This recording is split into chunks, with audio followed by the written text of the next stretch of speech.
Our first presentation this afternoon is going to focus on the balance between security and usability, specifically the role that Face Biometrics has to play to strike that balance. And our speaker, Aarti Samani, is from iProov, which is a fintech listed by the FT as one of Europe's fastest growing firms. So Aarti, the floor is yours, if I can hand over. Thank you. Thank you, Nick. Good afternoon, ladies and gentlemen. Really wonderful to be here speaking to live audience, and huge welcome to our online audience as well, whom I cannot see, so it's a little weird presenting in this hybrid environment. But this is the new norm, and it is where we are. So I am Aarti Samani. I lead product and marketing at iProov. iProov assures genuine human presence during online verification of remote users, and we do it by using cutting-edge face biometric technology. We work with public and private sector organizations across the world who are passionate about delivering inclusive solutions to secure their users. So today I'm going to talk about our experiences on how security and user experience, or great positive experience, can be balanced. One does not have to be compromised for another. It is possible to get both right. So the most difficult and important challenge for online identity verification is the establishment of trust. When everything, the whole process happens remotely, how do you bind a physical person to their digital selves? How do we do that without compromising the experience of the user, but also doing it in a secure, trusted way? Most often, the remote user is operating from different locations over unsecured network with untrusted devices, etc. The whole environment is very, very hostile. And in that hostile environment, we have to verify the user to make sure that only the right person who is supposed to be accessing the service is gaining access to that service. And not only that, because they are online, we need to know that it is actually a real human being who is attempting this verification and not a deep fake or some other fraud. To do this, we have to create what we call a challenge response mechanism. What I mean by that is that the verifying party has to pose a challenge, the user has to respond to that challenge, and that response is analyzed in real time, which tells us whether this person is a real human being, whether they are present at that point during the verification process, and they are the right person who is supposed to gain access. Now, this can be done in two ways. So either technology can do something to the user as a challenge, or the user can do something themselves to create the challenge. What I mean is, we can instruct the person who is verifying to say, do X, do Y, do Z, and that the way they respond to those instructions means we are able to assure their presence. Or it can be completely passive, and the technology can do something to the user, and they respond. The way they respond, it tells us whether they are real or not. And for this to be very secure, we have to make sure that the challenge is different each time, what we call one-time biometric, almost like one-time passwords. If the challenge is the same every time, then it is very easy for the hackers to break in, and machines can be trained to create those challenges. So the way we do it at iProov is we use light. So the sequence, a sequence of colors is generated from the light on the screen. So it's a different colored lights. Every time, with every verification process, the sequence of color changes. This is our challenge. So the user doesn't have to do anything. The technology poses the challenge, and the challenge in this case is the unique sequence of colors which emanates from the device, from the screen.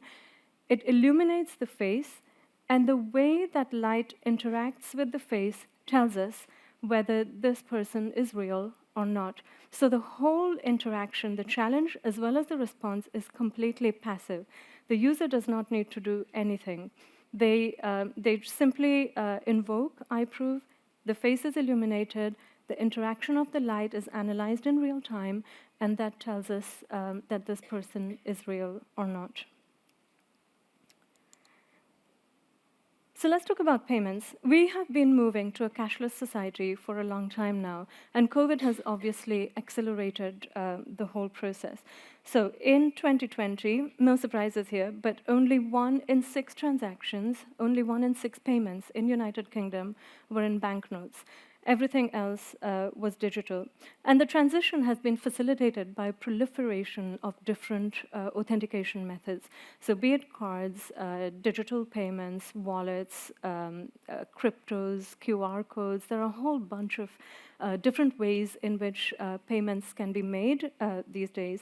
And that has helped this transition to a cashless economy. And you can see why, right? It's faster, it's more convenient, and seemingly secure. People feel that I'm not going to be robbed as I queue up for the ATM, as I'm carrying a wad of cash in the wallet, etc.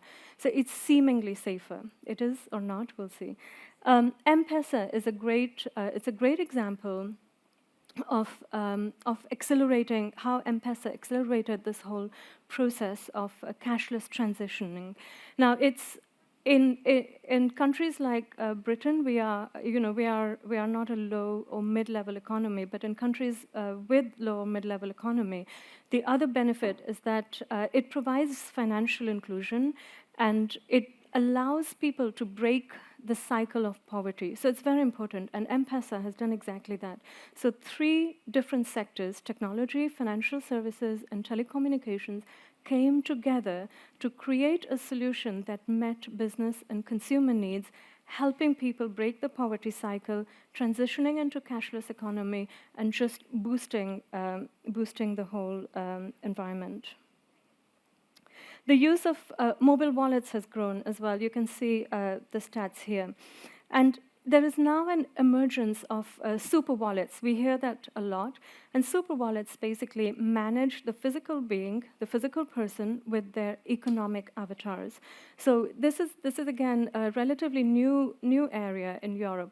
Asia is leading. They are pioneers in this, and there is a lot of adoption of super wallets.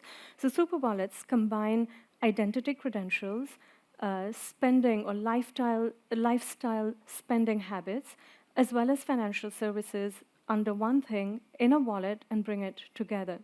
We are already used to saving, insuring, authorizing bank transactions, hailing cabs, etc. We check our COVID status all in different wallets. Super wallets bring it all together.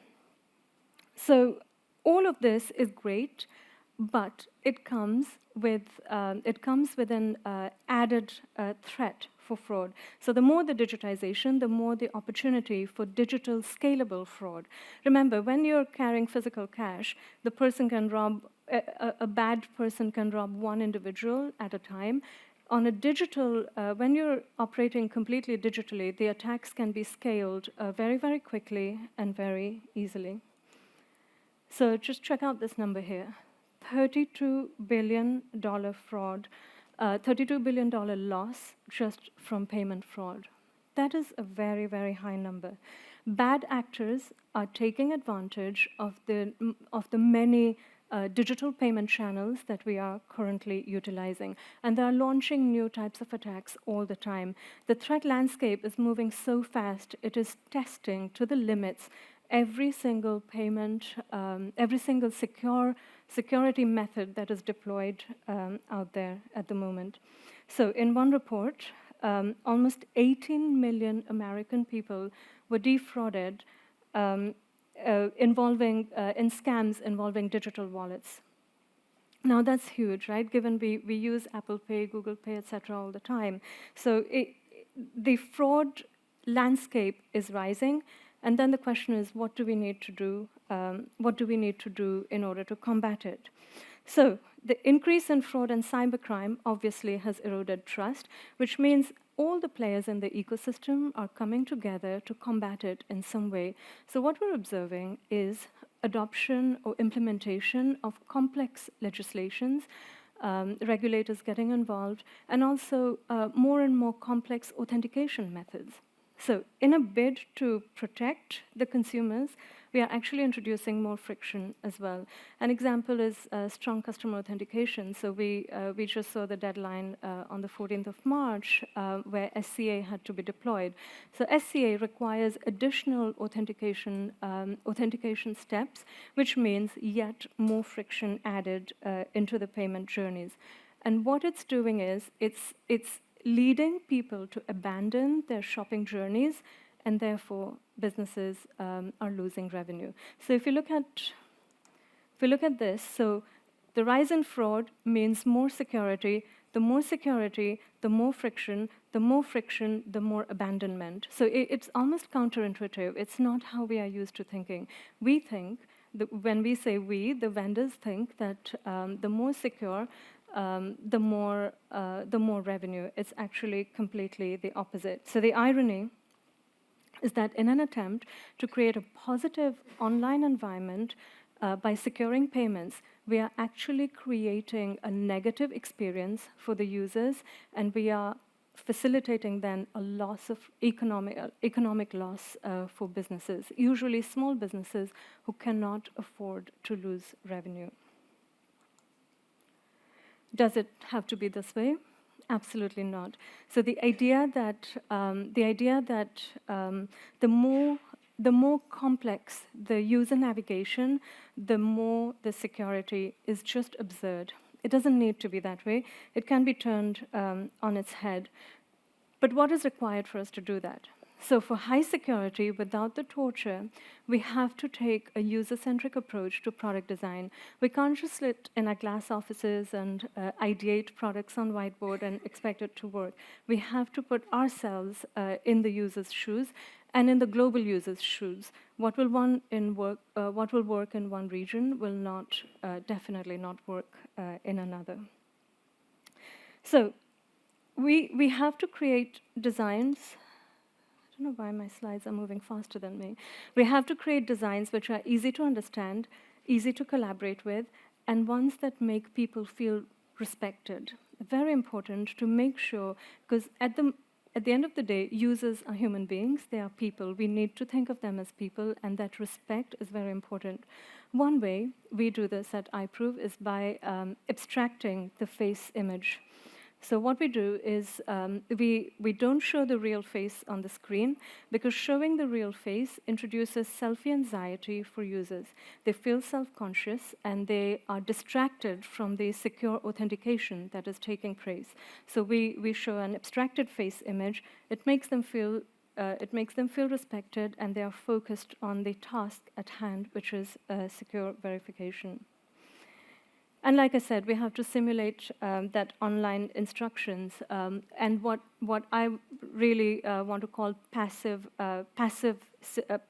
simulation, so passive challenge response mechanism. And the best solutions are where the user looks at the device looks back at them, and the whole process is complete very, very elegantly. And it is possible to do that.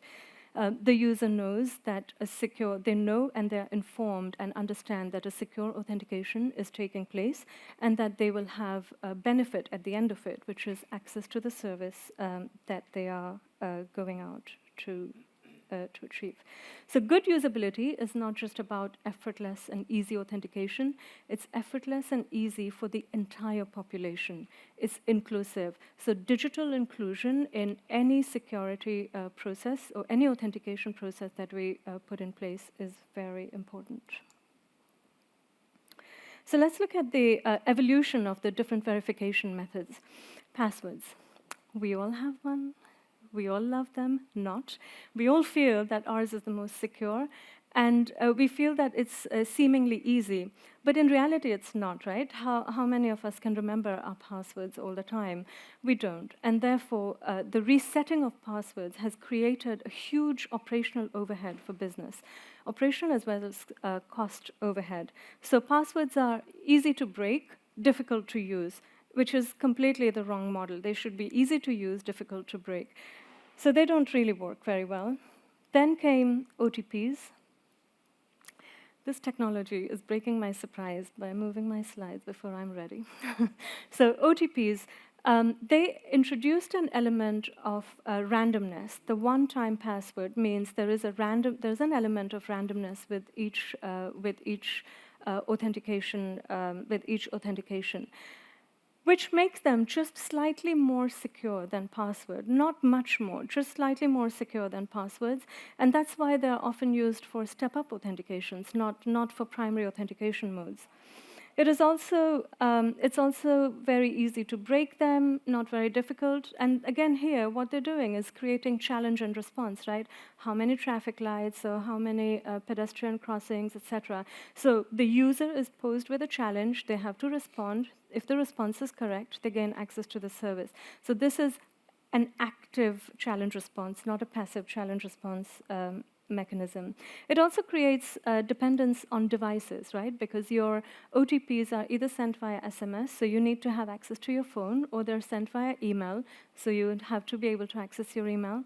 But more importantly, what it does, it forces the person to go out of one environment into other and then come back. So typically, when you're doing an online payment, you are then forced to go out either into your SMS or your email or someplace else to check your passcode, whether it's Google Authenticator or something else, get that random code, come back into the environment that you were happily shopping in, enter the password, and then hopefully you gain access. It is very, very frictional. People don't like it. We did a survey last year, and the overwhelming result was people don't actually like OTPs. Then there are on-device biometrics. So biometric verification is more secure, it is more convenient. It is unique to an individual, therefore there is only one genuine piece, and everything else is a copy. And then the challenge is, well, how do we identify the genuine piece and make sure that only that is used for verification? However, when these biometrics are stored on device, a vulnerability is introduced. So firstly, devices cannot be trusted. I have no idea who is hacking my device at this moment, right? Some smart person somewhere might be looking at what I'm doing. So devices cannot be trusted. By storing your biometric on device, you are inherently introducing a vulnerability there. Also, I have biometric on my device, but I also have a backup, which is my 4-digit PIN number or a pattern or something. Very, very easy to break. It takes very little effort to get into my phone by some random person. Once that bad actor has access to the device, they can then use the e-commerce or banking or other high-value applications for illegitimate purposes. So whilst biometrics are convenient, they are secure, when they are put on device, they lose some of that security. So it's not a great thing to be using for secure authentication, as well as it is not inclusive, because if I need a fingerprint scanner on my phone, my device has to have a fingerprint scanner. I have to be able to afford to buy a phone or a tablet which has a fingerprint scanner or an iris scanner or whatever biometric we use. And that excludes a certain segment of population in the world, or it forces them to use devices which they may not possess. So we are now in an era of cloud-based biometric verification, specifically cloud-based face biometric verification. So these require no forced actions from the user. So passive is very important here. It's passive, cloud-based biometric verification. So no forced actions on the user, no dependence on any device, because the security takes place on the cloud. You are not relying on having access to a particular type of device or emails or anything. Because face is used, any phone or any tablet, any device with a front-facing camera and a screen can be utilized. So expensive hardware or sensors are not required, which means it becomes a more inclusive way, a more inclusive solution. Remember, most people who are trying to authenticate are genuine people. So we should not be creating barriers for them. We should be allowing easy access, but secure access. And that means humanizing technology. So what are the best practices that we have observed in cloud-based passive face biometric authentication? So intuitive, with as many visual cues as possible. So no need for language translations, no need to understand and execute complex instructions. The individual should be able to authenticate in a natural pose. Remember, the reason to use mobile devices which are ubiquitous in our life, we do it on the way. We do it when we are on the move, and that means that you don't want to announce to the world that I am authenticating. So please allow our users to operate in a natural pose. Why face biometric? Very quickly, it's because faces are tied with our government-issued identity documents. It's the only biometric that can be easily verified against an official document, no hardware or sensor requirements, and our faces are very complex and provide rich information, which lends itself very well to high security scenarios. And then just two quick use cases I want to point out. We work with both these organizations, the Government of Singapore and CANAB, which is a Dutch challenger bank. So Government of Singapore is a great example of public and private sectors coming together to make secure, usable authentication possible. So SingPass, which is the digital identity for Singaporean citizens, is used by private businesses to authenticate their users online as well. And they use face biometrics, which is delivered by personal devices as well as kiosk. And CANAB is a challenger bank that have implemented iProov, which is the first of its kind deployment in cloud-based face biometric for strong customer authentication. So it is possible to just strike the balance between user experience and security. And we are out of time, I'm being told, but we have a booth number 21, so my team is there. Please do come and visit us, and I'll be very happy to take questions there. Thank you again for being here. Really lovely to speak with you all.